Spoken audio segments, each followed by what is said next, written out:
तथ्य मैं कुछ आपको बता देना चाहता हूँ। इन टोटल इसमें 107 टेंडर्स थे, जिसमें से कुछ ये जो 5 करोड़ से कम की वित्तीय क्षमता के टेंडर होते हैं, वो जो मुख्य अभियंता होता है विच चीफ इंजीनियर, उसके लेवल पे डिसाइड किए जाते हैं। उसके ऊपर जो 5 करोड़ से ऊपर के टेंडर होते हैं वो ही फाइनेंस कमेटी में एजेंडा में रखे जाते हैं। फाइनेंस कमेटी का रोल क्या होता है? टेक्निकल जो क्राइटेरिया होता है, वो जो भी टेक्निकल वित्तीय समिति बिड वैल्यूएशन कमेटी होती है, वो सब जांच करके बताती है कि हाँ इसकी तकनीकी क्षमता है या नहीं है टेंडर करने की। उसके बाद उसकी फाइनेंशियल बिड खोली जाती है। फिर वो फाइनेंस कमेटी के जो एजेंडा में रखा जाता है, उस एजेंडा में ये देखा जाता है कि क्या ये फाइनेंशियली वाइबल है या नहीं है सरकार के लिए इस टेंडर को अप्रूव करना या नहीं करना, जिसकी अध्यक्षता सुबोध अग्रवाल जी करते थे। सिर्फ सुबोध अग्रवाल जी के अकेले के कहने पे ये सब नहीं होता था, बाकी और जो मेंबर्स थे उनकी भी मिनट्स बनती थी, उनके भी सजेशंस लिए जाते थे। तो ये जो एलिगेशंस है कि फर्जी प्रमाण पत्र पे टेंडर दिए गए, ये एलिगेशन इनके इवैल्यूएशन की स्टेज पे आता ही नहीं है। ये इवैल्यूएशन नीचे से ही हो जाता है। जब इनको शिकायत प्राप्त हुई, इन्होंने वो शिकायत भेजी, जिसकी जांच करवाई गई। जांच में जो दोषी पाए गए उनको सस्पेंड किया गया, एफआईआर कराई गई। इन टोटल 37 टेंडर्स थे जो फाइनेंस कमेटी के सामने आए, जिसमें से 33 जो मिस्टर सुधांशु पंत, जो कि उस टाइम एसीएस थे, उन्होंने अप्रूव किए हैं। इनके पास सिर्फ 4 ही एनआईटी आई थी। तो ये प्रोसिक्यूशन पिक एंड चूज भी कर रही है। बेसिकली 37 का पूरा वंडा इन पे फोड़ा जा रहा है, जबकि इनके समक्ष सिर्फ 4 ही टेंडर आए जिनको इन्होंने अप्रूव किया है। बाकी जो 33 थे वो मिस्टर सुधांशु पंत के टेंडर में पास हुए थे, और इनके पास जो 4 आए उसमें 1 भी रुपये का भुगतान नहीं किया गया। उन फर्म्स को डीबार किया गया, ब्लैकलिस्ट किया गया, उनके ओनर्स पे एफआईआर कराई गई। और जो 33 पिछले ACS that is Sudhanshu Pant जो पास कर गए थे, जिसमें उन्होंने बिल भी दिए थे, उसकी भी टेंडर्स को रोके गए, उन टेंडर्स को भी इन्होंने रोका। तो basically this case is nothing, it's a political agenda against him. आपकी ओर से डिमांड की गई थी कि अभी उनको भी जांच में शामिल किया जाए, उनके रोल को शामिल किया जाए। सर ये हम क्यों डिमांड करेंगे? It's the onus on the prosecution. ये जांच एजेंसी का काम है कि जब चीज़ ये अपफ्रंट है कि आउट ऑफ 37 टेंडर 33 उनके कार्यकाल में अगर निकले हैं और 4 हमने निकाले और हमने पास भी नहीं किया, हमने उनको रिजेक्ट कर दिया, रिजेक्ट करने के बाद डीबार कर दिया, ब्लैकलिस्ट कर दिया, ब्लैकलिस्ट करने के बाद एफआईआर करा दी, और जो 33 उनके कार्यकाल में टेंडर दिए गए थे उनको भी हमने निरस्त कर दिया। तो ये तो जांच एजेंसी के ऊपर ओनस है, सरकार के ऊपर ओनस है कि ये भी देखे कि वो 33 उसमें किस लिए दिए गए थे। क्या आधार बताया एसीबी ने? क्या आधार बताया? एसीबी ने ये कहा कि जांच में सहयोग नहीं कर रहे, जबकि मिस्टर सुबोध अग्रवाल ने साफ लिखा कि मैं जांच में सब सहयोग कर चुका हूं, इनके पास प्रश्न ही नहीं बचे हैं पूछने के लिए। It's a political case, nothing else, और कुछ भी नहीं है ये। ग्राउंड्स ऑफ कस्टडी यही मांगा कि ये सहयोग नहीं कर रहे हैं, बट हमने साफ बताया कि हम पूर्णतः सहयोग कर चुके हैं। इसमें सहयोग करने के लिए कुछ है ही नहीं, डॉक्यूमेंट्री एविडेंसेस हैं। ये 33 टेंडर उनके कार्यकाल में निकाले गए, 4 हमारे में, और नहीं तो क्या, इसके अलावा कुछ भी नहीं है। It's a political case, nothing else. Sir इस पे मैं कुछ टिप्पणी नहीं कर सकता, ये सब जांच एजेंसियों के दायरे का काम है। जांच एजेंसी कैसे सुधार, अब जेसी हो गई है, उसके बाद अब हम डिसाइड करेंगे फ्यूचर कोर्स ऑफ एक्शन हमारा क्या रहना है। वो future course of action decide करने के बाद उसके बाद हम आगे बढ़ेंगे। इंटरिम बेल ह्यूमैनिटेरियन ग्राउंड पे लगाई थी हमने, उसका आदेश हमारे को निरस्त कर दिया। अभी हम उसका अवलोकन कर रहे हैं, अवलोकन के बाद आगे का जो भी हमारा कोर्स ऑफ एक्शन होगा उसको हम डिसाइड करेंगे। जेसी भेज दिया है, वेदांत शर्मा। थैंक यू वेदांत शर्मा। देखिए, अब वकीलों द्वारा जो जानकारी दी जा रही है ये बेहद महत्वपूर्ण भी है, और ऐसे में 15 दिन बाद फिर से मामले पर सुनवाई होगी। तब तक क्या कुछ निकल कर सामने आएगा ये हम समझने की कोशिश करेंगे। और ऐसे में ये कहा जा रहा है सुबोध अग्रवाल के वकील द्वारा कि पूरे तरीके से सहयोग दिया गया है एसीबी की टीम को। तो ऐसे में और बेहतर तरीके से समझाने की कोशिश करेंगे, अपने सहयोगी से भी जुड़ेंगे, लेकिन ऐसे में पूरे मामले को एक बार फिर से समझना होगा। लेकिन इन सबके बीच में ये भी जानकारी दे दें कि सुबोध अगर अग्रवाल की हम बात करें तो उन्होंने अपनी तबीयत खराब होने की भी बात सामने आई थी, उनकी तबीयत बिगड़ गई थी, उन्हें एसएफएस अस्पताल में भर्ती करवाया गया और उनकी जांचों के लिए। तो जहां सब कुछ नॉर्मल आई है, उन्हें चेक किया गया था, लेकिन एसीबी कोर्ट में पेश क्योंकि रिमांड अवधि एक बार फिर से पूरी हो गई, 2 बार रिमांड मांगी गई और 2 बार रिमांड के बाद एक बार फिर से कोर्ट में पेशी और एक बार फिर से 15 दिन बाद मामले पर सुनवाई होगी। लेकिन ओवरऑल अब तक क्या कंक्लूजन निकला है, क्या समरी रही, क्या कुछ जानकारी, वकीलों के रिएक्शन, दोनों ही तरह से हम समझने की कोशिश करेंगे। सहयोगी कमलकांत हमारे साथ लगातार बने हुए, एक बार फिर से उनका रुख करते हैं। कमलकांत, अभी हम वकील को सुन रहे थे, उनकी तरफ से कहा गया कि सुबोध अग्रवाल पूरे तरीके से सहयोग कर रहे हैं, लेकिन आज भी अभी भी उनका वही वक्तव्य है, वही उनका कहना है कि 37 प्रकरणों में से केवल 4 प्रकरण ही उनके कार्यकाल के, बाकी तो वो दूसरे आरोप लगा रहे हैं और ये भी कहा कि उन्होंने सहयोग दिया है। आप एक बार करंट अपडेट बताइए पूरे कंक्लूजन के साथ। जी बिल्कुल, आप सही कह रहे हैं कि सुबोध अग्रवाल सहयोग तो कर रहे हैं, लेकिन कुछ सवाल जो एसीबी की ओर से किए गए थे इनका जवाब नहीं दिया गया है।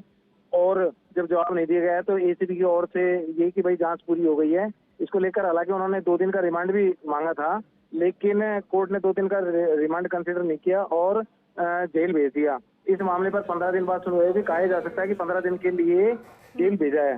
15 दिन बाद जब फिर से सुनवाई होगी इस मामले पर, आपको ये चीज क्लियर कर दूं कि जल जीवन मिशन जो 960 करोड़ का पूरा घोटाला है, इसको लेकर करीब 25 से 30 लोग इसमें हैं, गिरफ्त में हैं। कुछ लोगों की जमानत हाईकोर्ट से, सुप्रीम कोर्ट से, दोनों जगह से हो चुकी है और वर्तमान में करीब 11 लोग अभी जेल में हैं। उनकी हाईकोर्ट में भी जमानत पेंडिंग है और करीब 10 लोगों ने इसमें 482 मतलब ये याचिका पेश की हुई है हाईकोर्ट में कि एफआईआर क्रैशिंग के लिए जो याचिका पेश की है उस पर भी पिछले दिनों सुनवाई हुई थी। और कहा जा सकता है कि सभी जगह, चाहे हाई कोर्ट हो या नीचे लोअर कोर्ट हो, एसीबी कोर्ट हो, सुबोध अग्रवाल का कहना एक ही है कि जो 37 प्रकरण हैं, 37 टेंडर किए गए हैं कार्यकाल में, टोटल जो 37 प्रकरण टेंडर हैं उनमें से मात्र 4 ऐसे हैं, 33 तो किसी दूसरे कार्यकाल में हैं, दूसरे एसीएस के कार्यकाल में हैं और उसकी मेरे एसीएस रहते हुए मात्र 4 टेंडर हुए हैं। तो और सीधा उन्होंने ये भी बताया कि मात्र 10 से 15% जो वर्क ऑर्डर हुए हैं वो मेरे कार्यकाल में है, इसके अलावा मेरे कार्यकाल में कोई काम नहीं हुआ है, मैं जांच में सहयोग कर रहा हूँ। जबकि एसीबी का कोर्ट में ये कहना है कि जांच में सहयोग नहीं कर रहे हैं। कुछ सवाल ऐसे हैं जिनके जवाब आज तक दिए ही नहीं है, ये एसीबी की ओर से कहा गया है। ठीक है। और कोर्ट ने दोनों पक्षों की बात सुनने के बाद, क्योंकि जो सरकारी वकील हैं, विशेष लोक अभियोजक हैं आलोक राज, उनका भी यही कहना था कि जांच में सहयोग नहीं कर रहे हैं, इसलिए तो ऐसे में कोर्ट ने दोनों पक्षों को सुनकर सुबोध अग्रवाल को जेल भेज दिया है। जी ठीक है, क्योंकि अभी एसीबी की तरफ से क्या कहा गया, उनके वकील के द्वारा क्या कहा गया है कि वो सहयोग नहीं कर रहे और कितने सवालों के जवाब, क्योंकि यहाँ तो ये कहा जा रहा है कि हमने पूरा सहयोग किया है, तो आप जरा जानकारी दीजिएगा इसे लेकर। जी बिल्कुल, एसीबी की ओर से यही कहा गया कि फिलहाल हमारा जांच में सहयोग नहीं कर रहे हैं। कुछ सवाल ऐसे रह गए हैं, करीब 125 से ऊपर जो सवाल पूछे गए उनमें कुछ सवाल ऐसे हैं कि जिनका जवाब नहीं दिया गया, इसलिए जांच में सहयोग नहीं कर रहे हैं। लेकिन कोर्ट ने दोनों पक्षों को सुनने के बाद में सुबोध अग्रवाल को जेल भेज दिया और 15 दिन के लिए जेल भेजा है। 15 दिन बाद इस मामले पर पूरी सुनवाई होगी। ठीक है, अभी मीडिया से भी जब रूबरू हो रहे थे सुबोध अग्रवाल, तो कई तरह के आरोप उन्होंने लगा दिए, प्रशासनिक आरोप यहाँ पर लगा दिए गए हैं और ये अपने आप में बेहद महत्वपूर्ण है, क्योंकि कई तरह की बातें इसमें निकलकर सामने आ रही है, बिंदु निकलकर सामने आ रही है, जिस पर और ज्यादा एक एंगल जो है वो चेंज हो जाता है, जांच का भी और अब तक की गिरफ्तारियों का भी। कमलकांत, क्योंकि आप भी बेहतर तरीके से समझते हैं, अभी कानूनी तौर पर ये काम, हाँ सही कह रहे हैं इस चीज को कि वर्तमान में आरोप है, कोई भी आरोपी है वो अपने को बचाने के लिए सभी तरीके के आरोप प्रत्यारोप है वो दूसरे के ऊपर डालने की कोशिश करता है।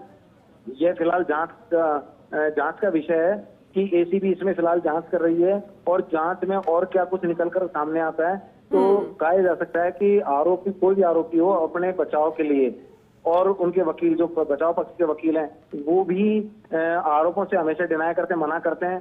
तो सीधा ये कहा जा सकता है कि ये जांच का विषय है, एसीबी इस पर जांच कर रही है और जांच में और क्या कुछ निकलकर सामने आता है। जी क्योंकि बिल्कुल कमलकांत, क्योंकि सब डॉक्यूमेंटेड चीजें हैं और इस पर ना तो हम कुछ बोल सकते हैं, कानूनी तौर पर काम हो ही रहा है और ऐसे में बहुत कुछ निकलकर अभी तक सामने आ चुका है, लेकिन यहाँ पर एंगल पॉलिटिकल भी दे दिया गया। अभी हम सुबोध अग्रवाल की तरफ से भी, उनके पक्ष की तरफ से भी सुन रहे थे वकील कभी, उन्होंने कहा कि सिर्फ पॉलिटिक्स है, ये पॉलिटिकल एंगल है। जैसे कि आपने भी कहा कि खुद को बचाने की कोशिश यहाँ पर हर कोई करता है, लेकिन अब तक के इस मामले को अगर हम समझे, जो गिरफ्तारियां हुई हैं 10, इससे पहले भी, और बड़े दिग्गज नाम भी सामने आए, महेश जोशी का भी अगर हम जिक्र करें, इसके अलावा अब ये नाम निकलकर सामने आया, तो आपको क्या लगता है ये किस और मोड़ लेता हुआ नजर आ रहा है ये पूरा मामला?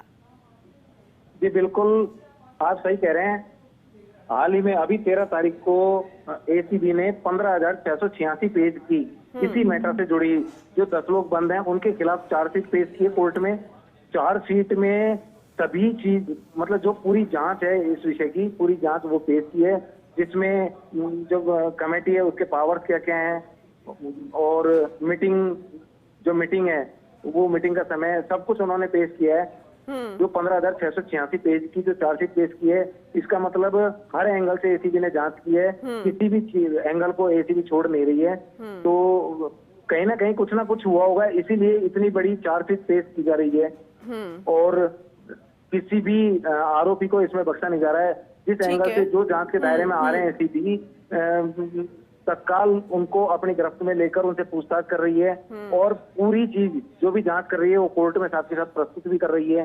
तो कहा जा सकता है कि एसीबी इस विषय में किसी भी तरीके से जांच का कोई एंगल नहीं छोड़ रही है, पूरे एंगल से जांच कर रही है और जहां जहां जांच में उनको लगता है वो कोर्ट के सामने भी उन तथ्यों को रखा जा रहा है। जी बिल्कुल, क्योंकि ये तो अब क्लियर हो गए कि अभी तो और खुलासे होने बाकी है कमलकांत जी, लेकिन इसको ऐसे भी समझाइए, क्योंकि कानूनी तौर पर अगर हम समझे कि अगर जिसे गिरफ्त में ले लिया जाता है, पेशी भी होती है, रिमांड अवधि में भी लिया जाता है, फिर वापस पेशी होती है, लेकिन वो बार बार यही कहता है, जैसे कि अग्रवाल कह रहे हैं कि उन्होंने सरेंडर नहीं किया, उन्होंने खुद जांच में सहयोग करने के लिए वो यहां पर पहुंचे हैं। तो ऐसे में उनका पक्ष कितना मजबूत होता है, इस बात के साथ जरा ये भी समझाइएगा। सबसे पहले तो मैं आपको ये क्लियर कर दूं कि जांच में अगर कोई आरोपी हो या कोई भी हो, अगर सहयोग करता है जांच एजेंसी का, तो वो इतने दिन भागेगा नहीं बाहर। जांच में अगर सहयोग करता है तो सीधा सबसे पहले जांच एजेंसी के पास जाएगा कि ये पूरी घटनाक्रम ये है और मैं जांच में इसी तरीके से आपका सहयोग करूंगा। तो सीधा सा सबसे पहले ये सबके सामने है कि सुबोध अग्रवाल करीब 1 से 1.5 महीने तक इधर उधर जब नाम एफआईआर दर्ज हुई, नाम सामने आया, एसीबी ने कितने ठिकानों पर कितने शहरों में जाकर उनका पीछा किया, हरियाणा में भी उनको देखा गया, उधर दिल्ली में भी देखा गया, कई जगह देखा गया। उसके बाद एसीबी ने अपनी और जांच बढ़ाई और अपनी टीम बढ़ाई, तब जाके दिल्ली से अरेस्ट किया। तो जांच में सहयोग करना और नहीं करना ये कोर्ट के सामने भी है कि कितना सहयोग किया जा रहा है, कितना सहयोग नहीं किया जा रहा है। जी बिल्कुल, आपने सही ये बात कही है कि अगर आप वाकई में जांच में सहयोग कर रहे होते तो फिर इस तरह से आप जगह जगह छुपने की कोशिश ना करते। ये बहुत ही अहम बात है और अहम एंगल भी। आगे भी हम आपसे अपडेट लगातार लेते रहेंगे। फिलहाल बहुत शुक्रिया विस्तृत रूप से इस जानकारी के लिए आपका, कमल का।